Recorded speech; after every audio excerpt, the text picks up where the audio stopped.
One of my absolute favorite childhood movies was Hook, starring Robin Williams. In case you didn't grow up in the 90s and you didn't get exposed to this cinematic masterpiece, I'm going to give you a quick summary.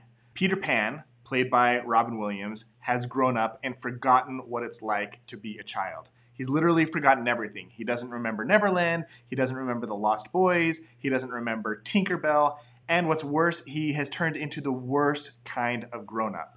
He's a fun-hating, rule-following, short-tempered shell of a man. And the relationships that he has with his kids and his wife are falling apart at the expense of this high-demand job that he has.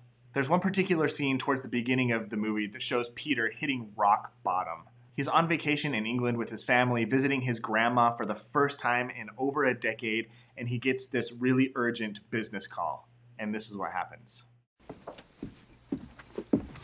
Oh, Peter, do you like my dress? Great, Grandma.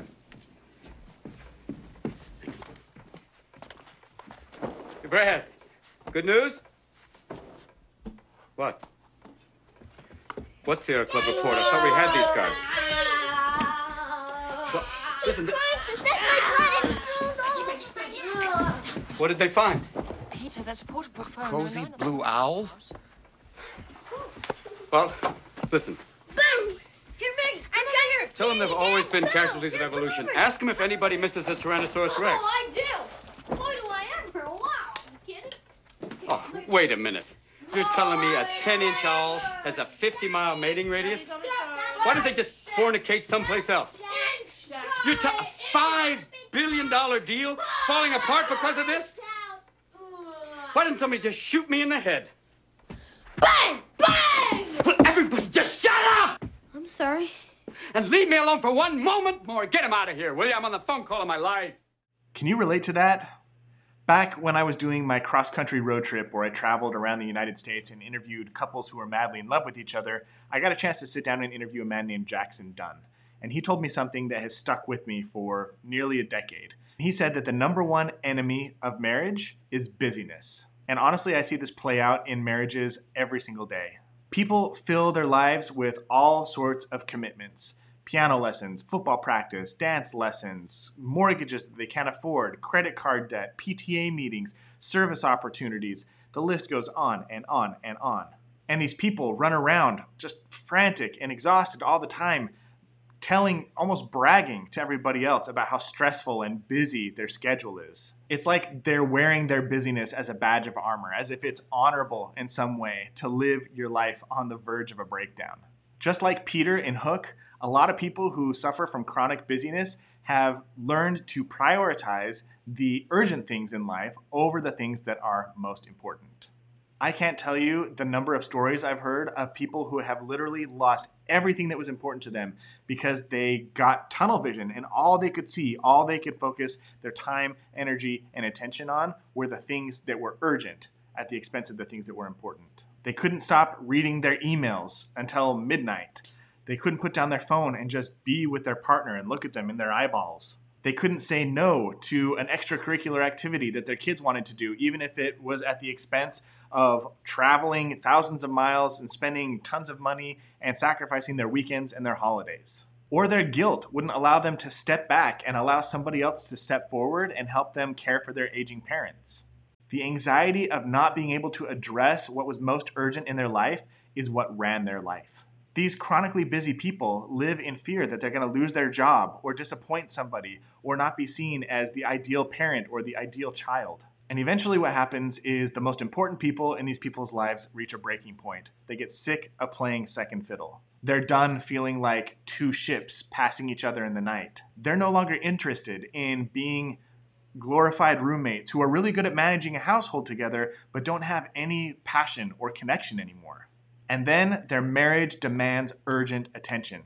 And that is never a good thing because what that means is that your marriage is in crisis. And saving a marriage in crisis is hard enough, but saving a marriage that is in crisis because one person is addicted to busyness, that's a whole different monster.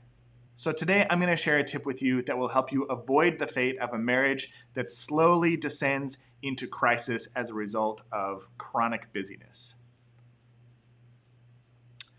This is a tool that was made famous over 50 years ago by former President of the United States, Dwight D. Eisenhower. It's called the Eisenhower Matrix. When President Eisenhower was elected President of the United States, he realized that he just did not have enough bandwidth to address every issue that came across his table. So he knew he had to do something if he was going to be a productive president of the United States, and he was. He was consistently rated one of the top 5 presidents of all time. And I think it's largely in part to what I'm about to teach you. So here's what he would do. He would take everything that was on his plate and he would categorize it into one of 4 quadrants. In quadrant 1, you've got the things that are urgent and important. In quadrant 2, that's for things that are important but not urgent. Quadrant 3 is for things that are not important but urgent. And quadrant 4 is the things that are not important and not urgent.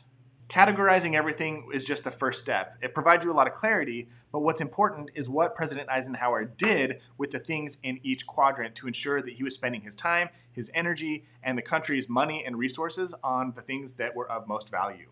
So let's dive in and go through each quadrant and what to do with the things in that quadrant.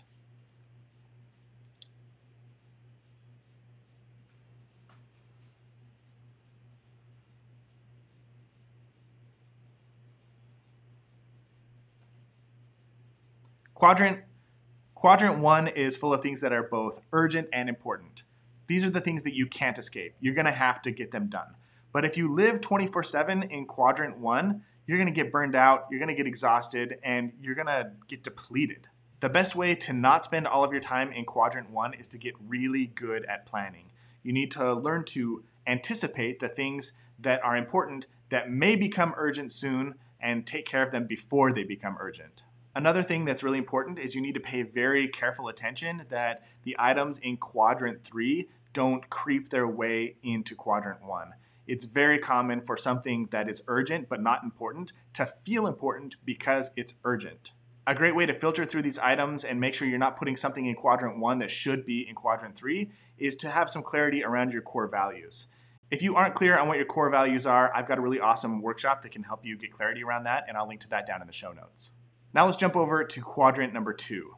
Quadrant number 2 is where you should be spending the majority of your time. This is the quadrant where you recharge your batteries, you exercise, you read books, you spend time with your partner, you hang out with your friends or your kids. You do all those little things that give you energy and fill your life with meaning and purpose. If you're not spending any time in quadrant 2, that's problematic. You're going to get burned out, you're going to get exhausted, you're going to start to become resentful of the people around you, and you're just going to feel this desire, this yearning for some sort of joy and fulfillment in your life. So make sure that you're not sacrificing time in quadrant number 2 to quadrant number 3. Quadrant number 3 is for the things that are urgent but not important. This is the quadrant where people get tricked into spending the majority of their time. This quadrant is full of emails and text messages and phone calls and unimportant meetings and urgent errands that need to be run right now and extracurricular activities that aren't in alignment with your core values. And it is not uncommon for people spending a lot of time in quadrant number 3 to just really not love their life very much. Right away, if you can recognize that you're spending too much time in quadrant 3, I'll tell you, the skill you need to master is delegation. You need to empower other people to solve their own problems, whether it's your employees, your coworkers, your children, your parents, your friends, all these people who are relying on you to take care of all of their problems. If they're not urgent and important for you, it's time for you to learn to give the power and the responsibility back to those people. Getting out of quadrant number 3 can be a little hard. You might need to train some people to learn some new skills so they can take stuff off of your plate. You might need to not be so much of a micromanager and surrender control over the outcome of some of these projects that you're working on so you can retain your sanity. You might need to learn to humble yourself and ask for help from your family or your friends with some of the things that are stressing you out in life. But ultimately, if you're spending too much time in quadrant 3, you're not going to be living a very fulfilled life, and it's going to come at the expense of the things that are most important to you, namely your marriage. And last but not least, we have quadrant number 4. Quadrant number 4 is the quadrant of waste. Wasted time, wasted energy, wasted money, wasted attention. Oftentimes, when we're feeling overwhelmed or burned out in life, we escape to quadrant number 4 to avoid feeling the stress and the pressure and the demands from all of the other quadrants. Quadrant 4 is full of mind-numbing activities like binge watching a TV show, or scrolling mindlessly on social media, or spending hours playing video games, or watching sports, or looking at porn. It could be that you fall down the YouTube rabbit hole and watch tons of makeup tutorials, or puppy videos, or trick shot playlists. A recent study that I stumbled across showed that the average American spends over 5.4 hours per day on their phone. That adds up to over 80 days per year. That's more than 2 months, almost 3 months per year, just looking at your phone. And I know not everything that you do on your phone is productive and necessary. So think about all of the hours, the days, the months, every single year that you're flushing down the toilet that you could be spending in Quadrant 1 or Quadrant 2. So let's wrap this up really quick. If you are feeling busyness just slowly creeping its way into your life, and you're worried that your marriage is going to drift into this permanent state of roommate syndrome, or worse, that you'll end up losing everything that's important to you, here's what I want you to do. I want you to get out a piece of paper. I want you to draw one vertical line and one horizontal line, make your own Eisenhower matrix, and then list all of the ways that you're spending your time, your energy, your attention, and your money in the specific quadrant that you believe it belongs in, and look at where you're spending your time. Where are you investing the best parts of you? And if you're spending your time on that lower half of the Eisenhower matrix, it's time to make a change. And I'm here to help you. One great thing that you could do for your marriage right now is just hit the subscribe button. About 80% of the people listening to this message right now are not subscribed. And it's free. And every single week, I come out with a message just like this that's catered to trying to help you strengthen your relationship. So I hope that you consider subscribing so that you don't miss out on future messages that could help your relationship just like this one. And if you want to learn more about what I do, there's always links down in the show notes down below. I hope you have an awesome week, and I hope that the majority of your time is spent in quadrants 1 and 2 of the Eisenhower matrix.